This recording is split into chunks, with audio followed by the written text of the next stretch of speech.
My name is Wasim Raja. Estimating and costing of civil engineering project question in Urdu के नए lesson के साथ हाजिर हूँ। आज के लेसन में हम पढ़ेंगे बार बेंडिंग स्केजुअल बेसिक्स के। बार बेंडिंग स्केजुअल बनाते वक्त जो हमारे बेसिक्स फार्मूलाज यूज़ होते हैं वो क्या क्या होते हैं। मैं अपना लेक्चर स्टार्ट करने से पहले आपसे एक रिक्वेस्ट करना चाहूँगा कि मेरे चैनल को सब्सक्राइब करें, बेल आइकन पर प्रेस करें ताकि मेरे आने वाली हर वीडियो आप तक बर वक्त पहुँच सके। और हम डेली की एक वीडियो पोस्ट करते हैं। अगर मेरे चैनल आपने सब्सक्राइब किया होगा तो जैसे ही हम वीडियो पोस्ट करेंगे आपको नोटिफिकेशन चला जाएगा।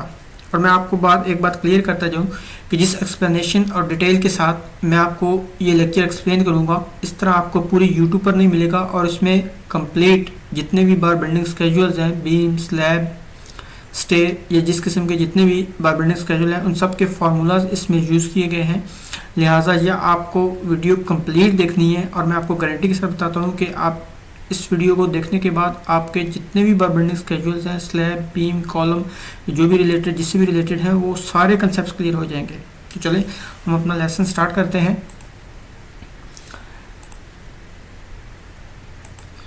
आज का हमारा लेसन है बार bending schedule basics.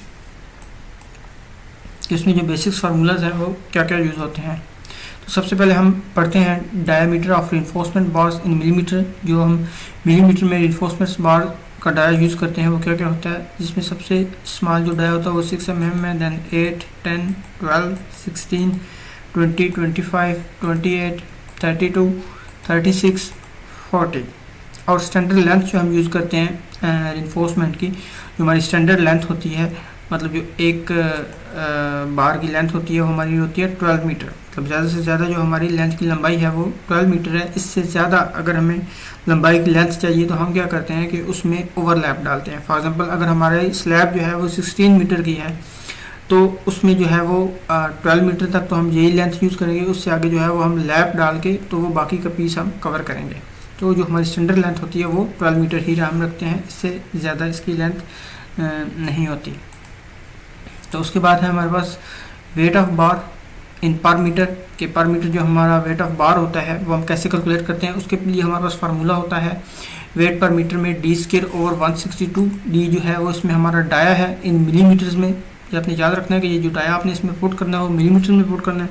For example अगर 8 mm डाया की बार है हमारे पास तो उसमें हम डाया जो है वो 8 पुट करेंगे, 8² और 162, तो ये हमारे पास 0.39 kg पर मीटर। मतलब जो 1 मीटर की बार होगी उसका वेट जो होगा 8 mm की, उसका वेट हमारे पास 0.39 kg होगा। और जैसे कि मैंने आपको पहले भी बताया कि हमारे पास जो स्टैंडर्ड बार लेंथ होती है वो 12 मीटर होती है। तो इस तरह अगर हम पूरी बार जो स्टैंडर्ड है 12 मीटर की बार है, उसका अगर पूरी बार की हम अगर वेट कैलकुलेट करना चाहें तो उसके लिए हमारे पास फार्मूला होगा, बनेगा d²/162 multiply by standard length of bar. तो डाया हमारे पास 8 mm है और स्टैंडर्ड लेंथ जो है वो हमारे पास 12 mm होती है, 12 मीटर होती है। तो ये हमारे पास फार्मूला बनेगा d²/162 × 12। तो इसको जब सिंप्लीफाई करेंगे तो ये 4.74 kg पर बार आ जाएगा। जो 12 मीटर की बार होगी हमारी उसका टोटल वेट होगा 4.74 8 mm की, जबकि 1 मीटर का वेट होगा 0.39। तो इसी तरह हम अब चलते हैं फिट्स की तरफ। Diameter of reinforcement bars in inches क्या होगा हमारा। इसमें जो इंचेस में हमारा डाया होता है उसको हम नंबर्स में कंसिडर करते हैं और इंचेस में भी मैंने आपको यहाँ पर बताया हुआ है कि उसका इंचेस में कितना डाया होता है, और मिलीमीटर्स में भी आपको बताया हुआ है। तो जब हम इंचेस में कैलकुलेट करते हैं या FPS सिस्टम में आते हैं हम, तो हमें सबसे जो छोटी बार होती है वो 3 नंबर की होती है, उसको जो कि 3/8 इंच की होती है और 9.5 to 5 mm की होती है। अगर आप इस इंचेस को mm में कन्वर्ट करना चाहेंगे तो वो 9.5 to 5 mm बनेगा। इसी तरह 4 नंबर की होती है जो 1/2 इंच की होती है। इसी तरह 5 नंबर की होती है जो 5/8 इंच की होती है। 6 नंबर की होती है जो 3/4 इंच की होती है। 7 नंबर की होती है जो 7/8 इंच की होती है। और 8 नंबर की होती है जो 1 इंच की होती है। और उसके बाद 9 नंबर की होती है जो 9/8 की होती है। और 10 नंबर की 10/8। इसी तरह ये हमारी बार्स होती हैं। और साथ ही मैंने आपको आगे इसका मिलीमीटर्स में भी डाया बताया हुआ है, अगर आप इसको मिलीमीटर में कन्वर्ट करना चाहते हैं तो। और जो हमारी फीट्स में FPS यूनिट में जो फीट्स में हमारी स्टैंडर्ड लेंथ होती है बार की वो होती है 40 फीट। एक्चुअली जो FPS सिस्टम है वो मोस्टली पाकिस्तान और US में यूज़ होता है, जबकि बाकी वो जो मोस्टली गल्फ़ कंट्रीज़ हैं, जो दूसरे कंट्रीज़ हैं, उनमें MKS सिस्टम ही यूज़ होता है, मतलब कि हम मीटर्स में काम करते हैं, जबकि US और पाकिस्तान या इंडिया वगैरह में हम जो है वो FPS सिस्टम यूज़ करते हैं, फीट्स वाला। तो इसमें स्टैंडर्ड लेंथ 40 होती है और MKS में स्टैंडर्ड लेंथ 20 होती है, सॉरी 12 होती है। उसके बाद हम आ जाते हैं वेट ऑफ बार केजी पर फिट में। अगर आपने केजी पर फिट में वेट फाइंड करना है तो उसका हमारे पास फार्मूला होता है वेट पर feet which is equal to D²/533, और इसमें डाया जो होता है वो मिलीमीटर्स में होता है। ये तो हमारा मिलीमीटर का फार्मूला है, इसमें हमने डाया मिलीमीटर्स में ही पुट करना है। तो आपकी जो नंबर्स 4 नंबर बार है तो आप उसमें चेक कर लेते हो कि वो कितने मिलीमीटर की बन रही है, जिसके मैंने पीछे आपको बताया हुआ है कि हर नंबर के आगे उसके मिलीमीटर्स भी लिखे हुए हैं। तो जो 4 नंबर की बार होती है वो हमारी 12.70 मिलीमीटर की होती है। तो अगर आपने 4 नंबर बार का डाया कैलकुलेट करना है, सॉरी वेट कैलकुलेट करना है पर फिट में, तो उसके लिए हमारे पास फार्मूला होगा D²/533। तो डाया जो होगा वो मिलीमीटर्स में होगा, तो 4 नंबर इन मिलीमीटर्स 12.70 बनता है, तो ये बनेगा D²/533। तो ये सिंप्लीफाई करके 0.30 kg 302 kg पर फिट आ जाएगा। इसी तरह हमारे पास दूसरा एक फार्मूला है जिसमें आपने डाया डायरेक्ट नंबर्स में ही पुट करना होता है। ऊपर वाला जो मैंने आपको बताया उसमें मिलीमीटर्स में पुट करना होता है, जबकि इसमें हमने नंबर्स में पुट करना होता है, मतलब 2 नंबर है, 3 नंबर है, 4 नंबर है, जितना भी नंबर है, जिस नंबर की आप डाया की बार यूज़ कर रहे हैं वो आपने डायरेक्ट उसमें पुट कर देना है। तो इसका हमारे पास फार्मूला होता है D²/52.896 where dia in numbers. तो अगर हमारे पास डाया जो है वो 4 नंबर है तो उसको हम कैसे पुट करेंगे कि ये dia 4/52.986 which is equal to 0.302 kg आ जाएगा। तो दोनों सूरतों में अगर आप मिलीमीटर में आपने यहाँ पर पुट किया तो ये फार्मूला लगाया तो भी इतना ही वेट आया, और अगर आपने नंबर्स में पुट किया और ये फार्मूला लगाया तो भी यही वेट आया, क्योंकि 4 नंबर और 12.70 mm एक ही बार है। तो ये हमारे पास 2 फार्मूले थे कि अगर आप मिलीमीटर में डाया पुट करना चाहते हैं तो ये लगाएंगे, और अगर नंबर्स में पुट करना चाहते हैं तो ये लगाएंगे। लेकिन एक बात आपने हमेशा याद रखनी है कि यहाँ पर जो आप डाया मिलीमीटर में पुट कर रहे हैं उसमें आपका जो वेट आ रहा है वो केजी पर फिट में आ रहा है, केजी पर मीटर में नहीं आ रहा। फिट जो होता है वो मीटर से छोटा होता है, तो केजी पर मीटर में अगर आपने कैलकुलेट करना है तो वो पीछे वाला फार्मूला जो मैंने आपको पहले बताया है D²/162 वो आपने यूज़ करना है। ये बात आपने हमेशा याद रखनी है, इसको मिक्स अप नहीं करना। तो अगर आपने नंबर्स में पुट करना है तो ये फार्मूला लगाना है, ये भी आपका वेट केजी पर फिट में ही देगा। उसके बाद अगर आपने पूरी जो बार लेंथ है उसका वेट निकालना है तो क्योंकि केजीज में जो फिट्स में हमारी स्टैंडर्ड बार की लेंथ होती है वो 12 होती है, तो अगर आपने पूरी बार का वेट निकालना है तो वही फार्मूला होगा। अगर आपने ऊपर वाले पहले फार्मूले से निकालना है तो D²/533 into standard length of bar, तो D जो है वो 12.70 होगा, तो D²/533 इंटू 40 कर देंगे, क्योंकि स्टैंडर्ड लेंथ हमारे पास 40 होती है। तो ये 12.70/533 इंटू 40, तो ये हमारे पास पूरी बार जो है 40 फिट की बार जो है उसका हमारे पास वेट आ जाएगा 12.10 kg पर बार। इसी तरह अगर दूसरा फार्मूला यूज़ करेंगे तो उसमें नंबर्स में हम डाया पुट करेंगे, तो ये 4 नंबर हमारे पास था, 4 नंबर और 4 का स्क्वायर और 52.89 मल्टीप्लाई बाई 40, तो भी वही जो है वो उसकी लेंथ का वेट आएगा, क्योंकि 12.70 और 4 नंबर दोनों एक ही चीज़ें, बट इनके लिए फार्मूला डिफरेंट यूज़ हो रहा है। क्योंकि अगर आपने मिलीमीटर में यूज़ करना है तो ऊपर वाला फार्मूला यूज़ करेंगे, और अगर आपने नंबर्स में पुट करना है तो आप नीचे वाला फार्मूला यूज़ करेंगे, जबकि जो आएगा वेट आपके पास वो केजी पर बार आएगा। ठीक है, तो इसके बाद हमारे पास आता है cut length of main bar with hook. जो हम कट लेंथ मेन बार्स की कट लेंथ कैलकुलेट करते वक्त जो हुक्स यूज़ करते हैं उनकी लेंथ क्या होती है और कैसे कंसिडर की जाती है वो हम इसमें पढ़ेंगे। तो cut length of main bar with hook, जो हम हुक यूज़ करते हैं मेन बार्स में, जिस तरह ये ऐसे बेंड हुई हुक होती है ऐसे कर्व की शेप में, वो हम नॉर्मली 9D लेते हैं। तो चूँकि हर बार में 2 हुक्स यूज़ होती हैं जो मेन बार्स होती हैं, जो सबसे नीचे डली होती हैं, तो अगर हमने पूरी बार का लेंथ कैलकुलेट करनी है तो वो L+9D इंटू 9D, मतलब एक ये 9D और एक ये 9D दोनों तरफ से लेंगे, और ये लेंथ जो होती है वो यहाँ से लेके यहाँ तक होती है, जो आपकी ये लेंथ होती है। तो इसमें हम 9D लेते हैं अगर आप हुक बना रहे हैं। और अगर आप बैंड बना रहे हैं तो बैंड में डिफरेंट होता है, जो मोस्टली जो बैंड होता है वो 10D to 16D होता है, और ये इसका जो वेरीज करता है क्योंकि डाई के हिसाब से ये इसका फार्मूला चेंज होता रहता है। किसी में 10D लेते हैं, किसी में हम 12D लेते हैं, किसी में 14D, ये 16D तक होता है। तो ये आपके डाई के हिसाब से होता है, आपका डिज़ाइनर आपको सजेस्ट करता है, उसने ड्राइंग में गिवन किया होता है कि आपने इस डाई के लिए आपने इतना जो है वो यूज़ करना है बेंड। तो वो जो आपकी जो रिइंफोर्समेंट डिटेल्स की ड्राइंग्स होती हैं उस पर मेंशन होता है। तो ये मोस्टली 10D to 16D होता है। और तो जो हमारी लेंथ ऑफ बैंड होती है वो 10D to 16D होती है, डी जो इसमें है डाया है। तो इसी तरह अगर फॉर एग्जांपल आपको 12D दिया गया है कि आपने 12D यूज़ करना है रिक्वायर्ड डाया के लिए, तो पूरी बार की लेंथ हमारे पास बनेगी L + 12D + 12D, क्योंकि दो बैंड्स हैं हमारे पास, तो दोनों के लिए 12D इधर से ऐड किया, 12D इधर से ऐड किया, और ये लेंथ, तो पूरी बार की लेंथ जो मेन बार की लेंथ हमारी बनेगी वो L + 12D + 12D बनेगी। तो ये है प्रोसीजर हमारे पास मेन बार की कट लेंथ कैलकुलेट करने का। उसके बाद हमारे पास आता है ओवरलैपिंग के, जो हमारे पास ओवरलैपिंग आती है वो हम कैसे कैलकुलेट करेंगे। मोस्टली हमारे पास ओवरलैपिंग जो होती है वो कॉलम्स में भी आती है, बीम्स में भी आती है, बाज़ का डेवलपमेंट लेंथ भी आ जाती है। तो इन सारी चीज़ों का हम कैसे फाइंड करेंगे, इनका क्या फार्मूला है वो हम इसमें पढ़ेंगे। तो मैं आपको बताता चलूँ कि जो हम नेक कॉलम यूज़ करते हैं, नेक कॉलम क्या होता है कि आप पहले नीचे फुटिंग जो है वो कास्ट करते हैं और ऊपर थोड़ी सी नेक छोड़ देते हैं ताकि इसके ऊपर आप अपना कॉलम स्टार्ट कर सकें। तो इन केस ऑफ दिस जो हम यूज़ करते हैं उसको मैं आपको एक्सप्लेन कर दूं।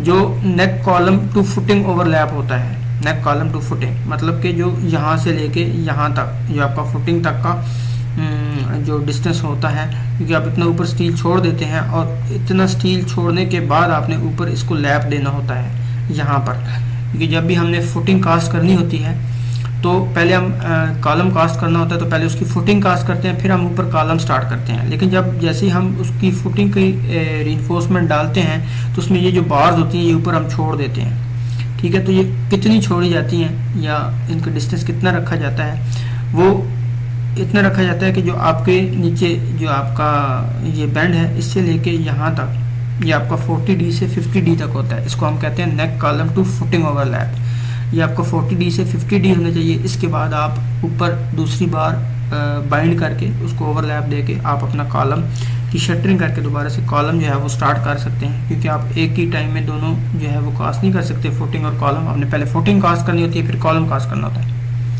उसके बाद कॉलम टू कॉलम जो बीम ओवरलैपिंग है, मतलब कॉलम टू कॉलम मीन्स कि अगर आपके दो कॉलम्स आ रहे हैं एक ही जगह पे आपस में कनेक्ट हो रहे हैं तो आपको ओवरलैप देना पड़ रहा है रिइंफोर्समेंट का, तो वो 50D होगा। अदरवाइज अगर आप कॉलम को बीम से कनेक्ट कर रहे हैं तो भी जो ओवरलैप देंगे वो आपका जो होगा वो भी 50D होगा। और अगर बीम की रिइंफोर्समेंट के दरमियान अगर कोई आप ओवरलैप दे रहे हैं, दो बार्स का आपस में ओवरलैप दे रहे हैं, तो वो भी आपका 50D होगा। एक्चुअली ओवरलैप की ज़रूरत कब पड़ती है, जब आपकी बार की स्टैंडर्ड लेंथ 12 मीटर होती है और अगर आपको 12 मीटर से ज़्यादा लेंथ देनी पड़ रही है कॉलम या बीम में, तो आपको ओवरलैप देना पड़ता है, जिसकी वजह से वो आपका 15D होता है। उसके बाद आपकी डेवलपमेंट लेंथ आती है इन डबल बार्स में।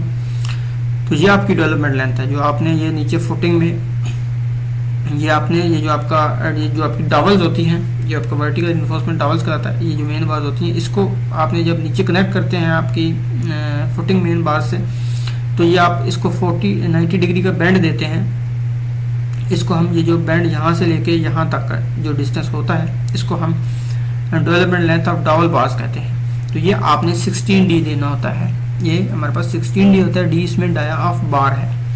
उसके बाद जनरल ओवरलैपिंग में 12 mm बार फिनिश के, अगर आपकी 12 मीटर बार फिनिश हो गई है, आप आगे दूसरी कंटिन्यू करना चाहते हैं, तो उसमें भी हम 50D ही यूज़ करते हैं। उसके अलावा जब आप कॉलम को ऊपर बीम में कनेक्ट कर रहे होते हैं तो भी आप एक डेवलपमेंट लेंथ देते हैं, उसको 90 डिग्री पे बेंड करके बीम के अंदर छोड़ देते हैं। वो भी आपकी जो डेवलपमेंट लेंथ होती है वो 50D ही ली जाती है और डी इसमें डैफ बार होता है। तो यह था आपका ओवरलैपिंग का कॉन्सेप्ट। आगे हम चलते हैं। तो ये आपकी लैप होती है, लैपिंग जो है ये 50D हम रखते हैं। उसके बाद आपका कंक्रीट कवर आता है। कंक्रीट कवर आपका बेसिकली दो किस्म का होता है, space between reinforcement and shuttering. जो रीइंफोर्समेंट और शटरिंग के दरमियान स्पेस होती है उसको हम कंक्रीट कवर कहते हैं। और cover blocks are use for providing cover. There are 2 types of concrete cover. Cover blocks हम यूज़ करते हैं कंक्रीट कवर प्रोवाइड करने के लिए। ये इंतहाई इंपॉर्टेंट होता है क्योंकि हमने रिइंफोर्समेंट को कवर देना होता है ताकि उसकी स्ट्रेंथ कायम रह सके और वो कोरोजन से बच सके। 2 टाइप्स का होता है हमारे पास कंक्रीट कवर, एक क्लियर कवर होता है और एक इफेक्टिव कवर होता है। बहुत ही इंपॉर्टेंट चीज़ है ये। क्लियर कवर जो होता है वो ये आपको जैसे कि डायग्राम में दिखाया गया है रिइंफोर्समेंट के बॉटम से लेके कॉर्नर तक होता है, जबकि जो इफेक्टिव कवर होता है वो रिइंफोर्समेंट के सेंटर से लेके कॉर्नर तक होता है। तो जो इफेक्टिव कवर होता है उसमें तो हाफ डाई ऑफ बार शामिल होता है, जबकि क्लियर कवर में हाफ डाई ऑफ बार शामिल नहीं होता, इसलिए उसे क्लियर कहते हैं। तो जो इफेक्टिव होता है उसमें हाफ डाई ऑफ बार भी शामिल होता है। तो ये आपने याद रखनी है, बहुत ही इंपॉर्टेंट बात है। अगर आपको क्लियर कवर दिया गया है तो आप समझ जाना चाहिए आपको कि उसमें हाफ डाई ऑफ बार शामिल नहीं है, और अगर इफेक्टिव कवर दिया गया है तो आपको ये बात क्लियर होनी चाहिए कि उसमें हाफ डाई ऑफ बार शामिल है। तो फुटिंग में नॉर्मली हम क्लियर कवर 75 mm देते हैं, कॉलम में 25 देते हैं, 25 to 50 मिलीमीटर, बीम में हम 25 to 50 mm देते हैं, और स्लैब में हम नॉर्मली 25 mm तक देते हैं।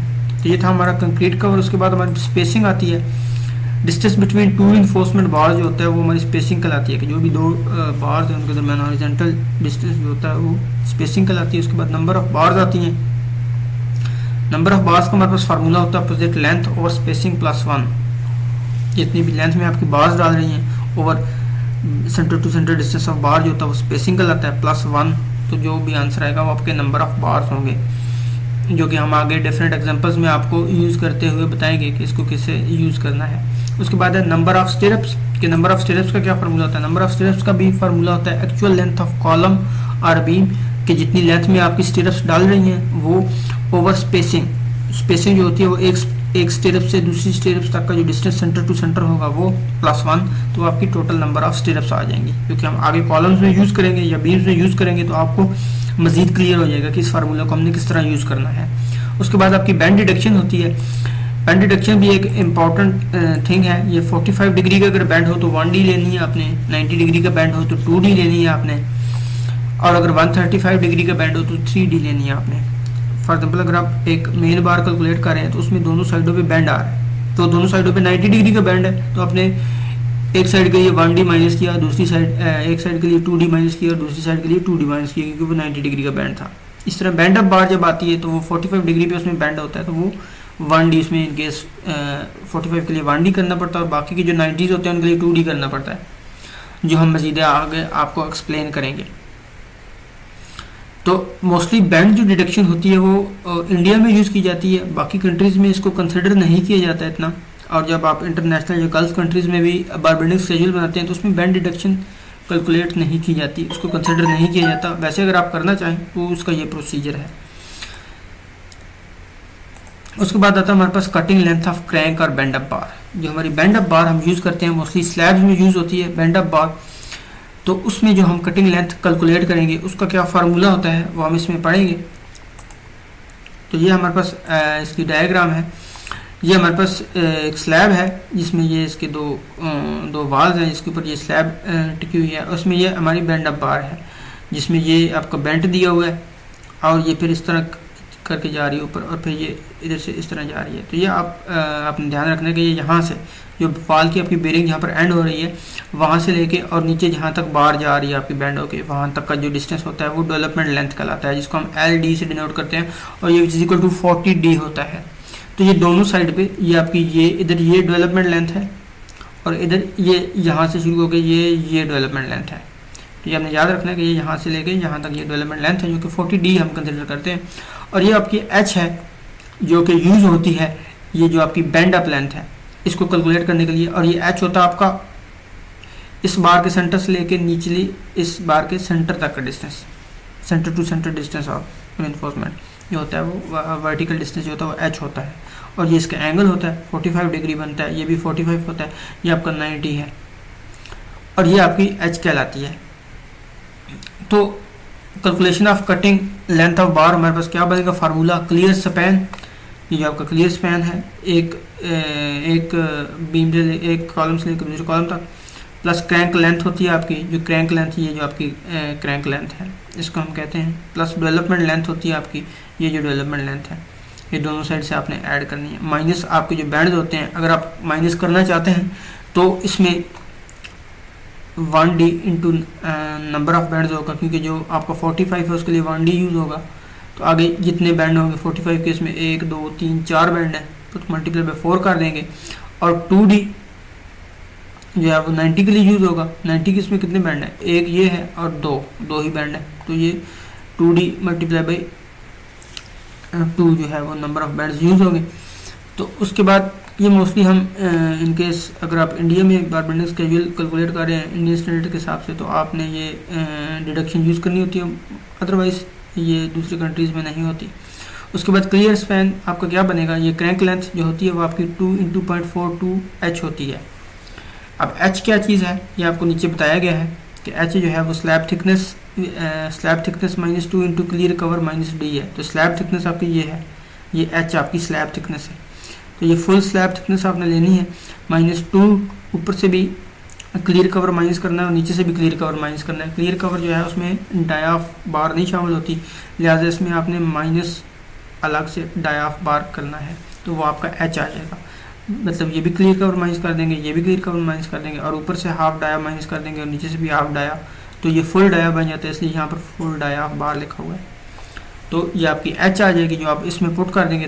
2 इसलिए लिए कि 2 बैंड्स हैं, उसके बाद डेवलपमेंट लेंथ है तो 2 है, तो इसलिए LD × 2 कर दिया, और बाकी ये जो आपको बैंड डिडक्शन मैंने आपको ऑलरेडी एक्सप्लेन की हुई है। तो ये है कि 45 डिग्री बैंड के लिए हम 1D लेते हैं और 90 के लिए हम 2D लेते हैं। इसके बाद हमारे पास आता है कटिंग लेंथ ऑफ क्रैंक बार के बाद हमारे पास आता है जनाब अली क्रैंक लेंथ। वो तो चीज़ जो थी वो हमने आपको 45 डिग्री बेंट एक्सप्लेन किया था। अदरवाइज़ अगर आपका 45 डिग्री के अलावा अगर आपका क्रैंक होगा तो उसमें आप कैसे लेंगे, जो 45 डिग्री होता है उसमें तो हम 0.42D लेते हैं, जबकि जो 30 डिग्री होता है उसमें 0.27D लिया जाता है। अगर आपका ये एंगल जो है ये 30 डिग्री का है तो उसमें आप 0.27D लेंगे। इसी तरह अगर 60 डिग्री होगा तो आप 0.58D लेंगे। उसके अलावा अगर आपकी एक्स्ट्रा बार जो ये हम क्रैंक बार डालते हैं तो उसमें नीचे एक्स्ट्रा बार डाली जाती हैं, ये नीचे जो है ना ये थोड़ी एक्स्ट्रा बार दी जाती हैं। इनकी जो लेंथ कैलकुलेट करने के लिए हम L/4 यूज़ करते हैं। तो अगर आपने एक्स्ट्रा बार की लेंथ कैलकुलेट करनी है तो उसके लिए L/4 यूज़ होगा। तो यह थी आपकी क्रैंक लेंथ है, एक्स्ट्रा बार लेंथ। और उसके बाद हमारे पास आता है कटिंग लेंथ ऑफ रेक्टेंगुलर स्टेरप्स। जो हमारी रेक्टेंगुलर स्टेरप्स यूज़ हो रही हैं उनकी कटिंग लेंथ कैलकुलेट करने के लिए हमारे पास क्या फार्मूला होता है। तो स्टेरप्स हमारे पास डिफरेंट टाइप्स की होती है, रेक्टेंगुलर सर्कुलर होती हैं। तो सबसे पहले हम रेक्टेंगुलर आपको एक्सप्लेन करते हैं। उसका हमारे पास फार्मूला है रेक्टेंगुलर स्टेरप्स कैलकुलेट करने का, cutting length of rectangular stirrups is equal to A/2 plus B/2 plus hook length, जिसमें ये स्मॉल a है, ये है A और ये है B, स्मॉल a B, और कैपिटल ये A है और कैपिटल ये B है।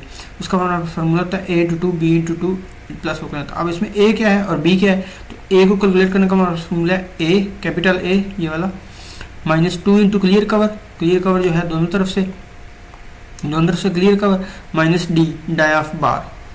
इस तरह B को कैलकुलेट करने के लिए B ये कैपिटल B दोनों तरफ से क्लियर कवर, ये वाला क्लियर कवर और ये वाला clear cover, 2 into clear cover -D डायाफ bar. और हुक लेंथ कैलकुलेट करने के लिए हमारे पास फार्मूला होता है 2 इंटू 10D, क्योंकि दो हुक्स हमारे पास, एक इधर से आके ये आ रही है और एक इधर से आके ये आ रही है। तो एक हुक के लिए हम 10D लेते हैं, तो 2 है तो 2 इंटू 10D। तो ये इनसे जो वैल्यूज आएंगी वो इसमें पुट करेंगे तो हमारे पास कटिंग लेंथ ऑफ स्टेरअप आ जाएगी। उसके बाद रेक्टेंगुलर स्टेरअप आ जाएगी। उसके बाद आता है हमारे पास cutting length of triangular stirrups, most important इसका भी फार्मूला है। ये भी हम कॉलम्स में यूज़ करते हैं। तो इसका हमारे पास क्या फार्मूला होता है, cutting length of triangular stirrup which is equal to cutting length of triangular stirrup is equal to H into 2 plus A plus hook length. तो इसमें ये H क्या है और A क्या है, तो H जो है वो ये है हमारे पास और A ये नीचे जो दिया गया है। तो H कैलकुलेट करने का हमारा फॉर्मूला होता है x² plus y² square root, ये 1/2 पावर ली गई है, इसका मतलब square root x² plus y² square root. इसमें x क्या है विच इज इक्वल टू A/2 और y क्या है B। अब ये A और B क्या है, तो A कैलकुलेट करने का हमारे पास फॉर्मूला है A -2 into clear cover -D। ये A जो कैपिटल A है हमारे पास, ये नीचे A माइनस ये क्लियर कवर और ये clear cover minus dia of bar, और B क्या है small b is equal to capital B, ये कैपिटल B ये लेंथ और ये हाइट और -2 into clear cover minus dia of bar. तो ये हमारे पास फार्मूला है इसको ट्रायंगुलर स्टेप्स को कैलकुलेट करने का। ये आपको यहाँ पे भी एक्सप्लेन किया गया x इक्वल टू A/2 और y इक्वल टू B है। और H which is equal to है वो X square plus Y square, जो कि हमने ये ऊपर भी आपको बताया है। तो ये हमारे पास फार्मूला हम यूज़ करेंगे ट्रायंगुलर स्ट्रिप्स की, अगर हमने कटिंग लेंथ कैलकुलेट करनी है उसके लिए। और हुक लेंथ जो होती है वो हमारी 10d ली जाती है, किसी भी स्ट्रिप, कोई भी स्ट्रिप है उसमें 10d हुक लेंथ लेंगे, तो 2 हुक्स हैं तो 2 इंटू 10d। तो ये सारी चीज़ें जब हम इसमें पुट कर देंगे इस फार्मूले में, तो हमारे पास cutting length of triangular strip आ जाएगी। नीचे डिस्क्रिप्शन में वीडियो दी गई है कटिंग लेंथ कैलकुलेट करने के लिए डिटेल में, वो आप देख सकते हैं हर बार्स की और हर स्टिरअप की। उसके बाद हमारे पास आता है cutting length of circular stirrup. तो इसको फाइंड करने का हमारे पास फार्मूला होता है cutting length of circular stirrup is equal to pi into D plus hook length. अब ये डी क्या है इसमें, तो डी का हमारे पास फार्मूला है D is equal to capital D minus 2 into clear cover minus dia of bar. Capital D हमारे पास ये एक्सटर्नल डाया होता है, जो भी होगा वो आप यूज़ करेंगे, माइनस दोनों साइड से क्लियर कवर आप माइनस कर देंगे और डाया ऑफ बार जो है वो माइनस कर देंगे, तो आपके पास स्मॉल डी आ जाएगा। वो स्मॉल डी आप इसमें पुट करेंगे और हुक लेंथ का फार्मूला पुट करेंगे, तो आपके पास कटिंग लेंथ ऑफ सर्कुलर स्टिरअप्स भी आ जाएगी। ये सारी चीज़ें इसमें पुट करेंगे। डिटेल में देखना चाहते हैं तो नीचे डिस्क्रिप्शन में वीडियो मौजूद है सर्कुलर स्टिरअप की भी। उसके बाद आता है cutting length of diamond stirrup. तो डायमंड स्टिरअप, डायमंड शेप की जो स्टिरअप होती है उसकी कटिंग लेंथ कैलकुलेट करने का हमारे पास फार्मूला होता है h into 4 plus hook length. ये h क्योंकि 4 है तो इसलिए h into 4 plus hook length. तो इसमें h क्या होगा, h का हमारे पास फार्मूला है x square plus Y square square root, ये x square plus Y square square root. तो इसमें x जो है वो a/2 है, y जो है वो b/2 है। अब a और b क्या है इसमें, a जो है वो capital A minus 2 into clear करो माइनस d, ये कैपिटल A, ये दोनों तरफ से क्लियर कवर माइनस करेंगे, माइनस डाया ऑफ बार कर देंगे तो स्मॉल a आ जाएगा। और स्मॉल b क्या होता है, कैपिटल B, ये capital B minus 2 into clear cover minus dia of bar, तो ये a और b आ जाएगा। इस a और b को हम इसमें पुट करेंगे, x और y आ जाएगा। इस x और y को इस h के फार्मूले में पुट करेंगे तो हमारे पास h आ जाएगा। फिर इस h को हम इसमें पुट करेंगे और हुक लेंथ को इसमें पुट करेंगे, क्योंकि हुक लेंथ का हमारे पास फार्मूला होता है 2 इंटू 10d। तो वो चीज़ें पुट करेंगे तो हमारे पास cutting length of diamond stirrup भी आ जाएगी। नीचे एग्जांपल मौजूद है डिटेल में, उसे आप देख सकते हैं। डिस्क्रिप्शन में आपको एग्जांपल का लिंक दिया गया है। उसके बाद है कटिंग लेंथ ऑफ स्पाइरल और हेलिक्स स्टिरअप्स। ये मोस्टली जो आपकी पाइल्स होती हैं, पाइल्स केज होती हैं, उनमें यूज़ होती है हेलिक्स बार। ये जो आपको नज़र आ रही है, ये इस तरह राउंड शेप्स में कॉलम के गिर्द घूम रही होती है। तो इसकी जो कटिंग लेंथ हम कैसे कैलकुलेट करते हैं, तो इसका हमारे पास फार्मूला था लेंथ ऑफ हेलिक्स और spiral bar n c square plus p square square root. तो इसमें एन सी और पी क्या है वो हम देखेंगे। तो सबसे पहले एन जो है वो which equal to H over P plus 1 होता है। एच जो है वो हमारे पास टोटल हाइट ऑफ केज होती है जो हम यूज़ कर रहे हैं, और पी जो है वो पिच होती है। ये आपका एक केज से लेके दूसरी केज तक का जो डिस्टेंस होता है वो होता है, जो कि इधर तो 100 दिया गया, आपको कोई और दिया गया होगा, तो जो आपको दिया गया होता है उसको आपने यूज़ करना है। उसके बाद ये एन फाइंड करने का फार्मूला है, फिर आपने सी फाइंड करना है। तो एच जैसे किस्म होता है लेंथ ऑफ पाइल और पिच जो है वो पी है। उसके बाद सरकमफेरेंस होता है सी, जो कि पाई डी होता है।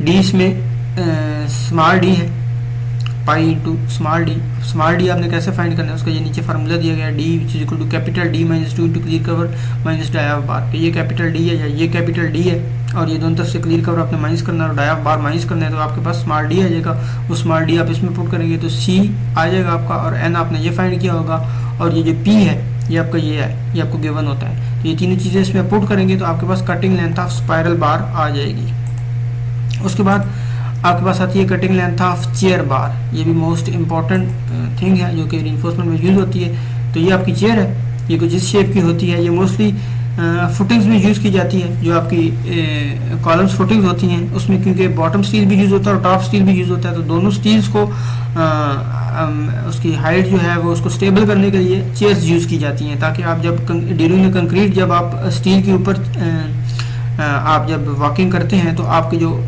अपर केज है वो बॉटम केज के साथ जो है वो बेंड ना हो जाए।